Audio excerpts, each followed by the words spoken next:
नमस्कार, मैं सरला रावत सा। आप देख रहे हैं पब्लिक न्यूज हिंदी। स्वागत है आप सभी का। नेताओं की बहस आपने कई बार देखी होगी। अलग अलग पार्टी की अपनी विचारधारा होती है, लेकिन दिल्ली के जो नेता हैं, दिल्ली के जो पार्षद हैं, उनको आखिर क्या हुआ है?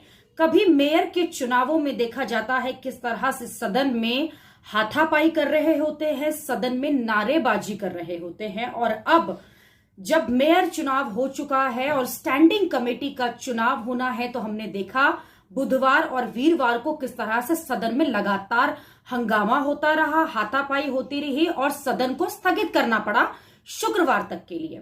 हालांकि शुक्रवार को भी पहले से ही ये आभास था कि सदन की कार्यवाही इतनी आसानी से नहीं हो पाएगी, ना ही स्टैंडिंग कमेटी का चुनाव जो है वो आराम से हो पाएगा। सुबह किसी तरह से सभी पार्षद सदन में इकट्ठा हुए, लेकिन सदन में इकट्ठा होने के साथ ही आम आदमी के पार्टी के नेता और भाजपा के नेताओं ने हंगामा शुरू कर दिया, एक दूसरे के ऊपर आरोप पड़ना शुरू कर दिया, नारेबाजी शुरू कर दी। इसी बीच में आप आदमी के जो पार्षद हैं वो भाजपा में भी शामिल हो गए। उनका कहना था कि गुरुवार को जो भी सदन में हुआ है उसके लिए आप जिम्मेदार हैं।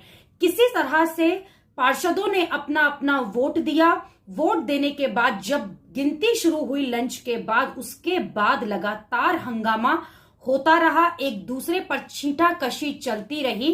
किसी तरह से वोटों की गिनती अधिकारियों ने पूरी करी, लेकिन बताया जा रहा है कि एक वोट जो है उस पर बहस शुरू हो गई, क्योंकि इनवैलिड वोट वो बताया जा रहा था। भाजपा के पार्षदों का यह कहना था कि उस वोट को गिना जाए, लेकिन शैली ओबराय जो नई मेयर चुनी गई हैं, उनका यह कहना था कि दोबारा से रिकाउंटिंग की जाए। रिकाउंटिंग करने के जो बात शुरू हुई उस पर भाजपा और आम आदमी पार्टी के पार्षद भिड़ गए। एक बार फिर सदन में भारी हंगामा, भारी मारपीट देखी गई है।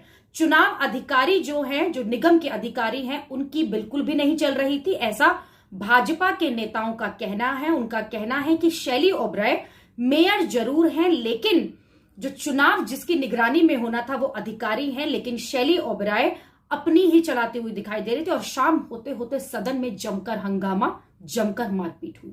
अभी के लिए इतना ही। अगली खबर में आपसे फिर होगी मुलाकात। देश और दुनिया की खबरों के लिए आप देखते रहिए पब्लिक न्यूज हिंदी। धन्यवाद।